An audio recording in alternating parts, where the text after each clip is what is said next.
वाळू वाहतूक करणाऱ्या डंपरखाली सापडून पाट हायस्कूलची 10वीची विद्यार्थिनी जागीच ठार।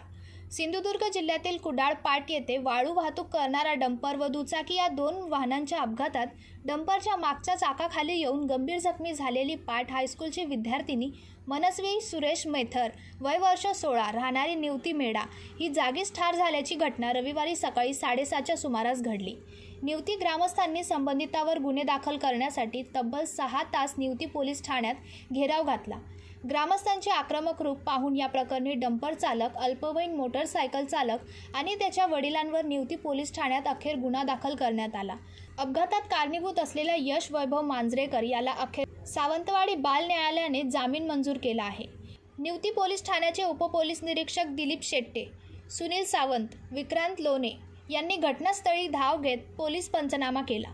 निवती पोलीस ठाण्यात या प्रकरणी डंपर चालक शैलेश कुमार सिंग राहणारा कुडाळ तसेच 16 वर्षीय मोटरसायकल स्वार मुलगा व अल्पवयीन मुलाकडे मोटरसायकल चालवण्यास दिल्याबद्दल मालक वैभव मांजरेकर याच्यावर गुन्हा दाखल करण्यात आला आहे, अशी माहिती निवती पोलीस ठाण्याचे पोलीस निरीक्षक भीमसेन गायकवाड यांनी दिली।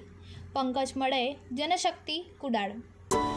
अरे, तुम्ही अजून आमच्या चॅनलला सबस्क्राइब नाही केलं तर लगेच जनशक्ती चॅनलला सबस्क्राइब करा आणि बेल आयकॉनवर क्लिक करा आणि रहा अपडेट।